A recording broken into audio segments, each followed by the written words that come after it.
Welcome to my segment on writing collaboratively.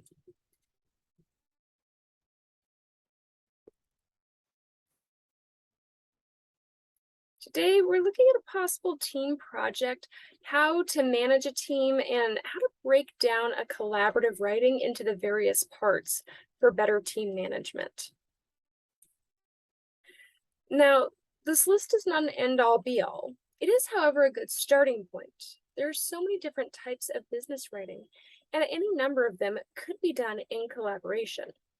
A business presentation with more than one presenter has to flow smoothly between those in front of the group.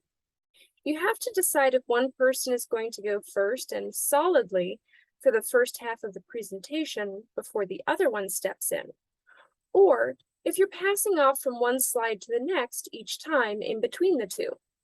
Either way, the presentation has to have a clear flow in order to make sense for the audience. Lab reports are much the same.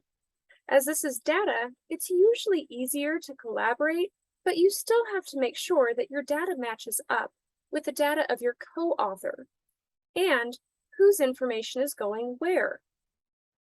Then there are CEUs. These are continuing educational units. Some fields have to have these to keep their certifications up to date. If you are an expert in your field, you could very well be asked to teach a CEU. And then you have to work collaboratively with your co-teacher on the topic. This can be tricky if you have differing opinions on what's right and what's wrong to do. But then again, that could also work in your favor. If you're in construction and you have a difference of opinion over tools or materials, then you could banter back and forth from one to the other. Just make sure that the other presenter is on script with you and that this is an okay method for them.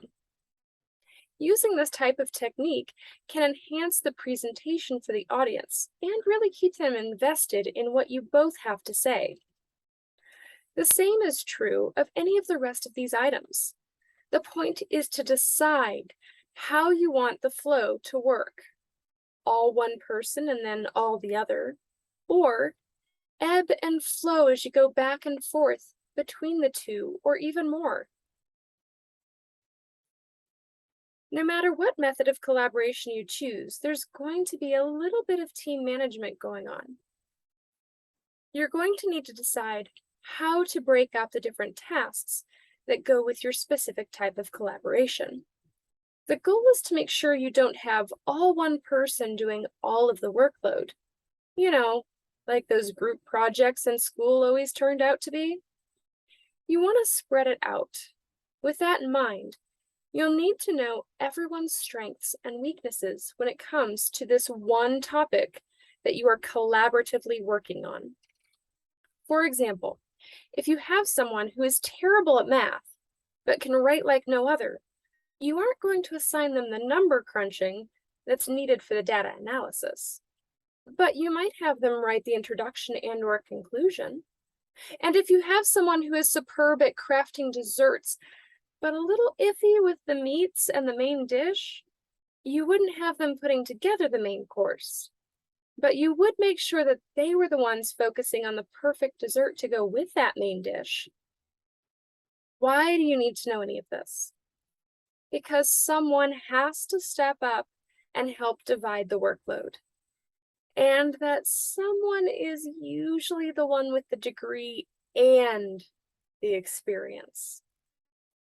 I'm sure that you already have experience in your work area, and now you're getting the degree to go with it. That usually puts you in the spotlight, whether you like it or not. I know because I have been there myself. If you have any questions, comments, or concerns, please don't hesitate to reach out using that email icon. Thanks so much, and I'll catch you on the flip side.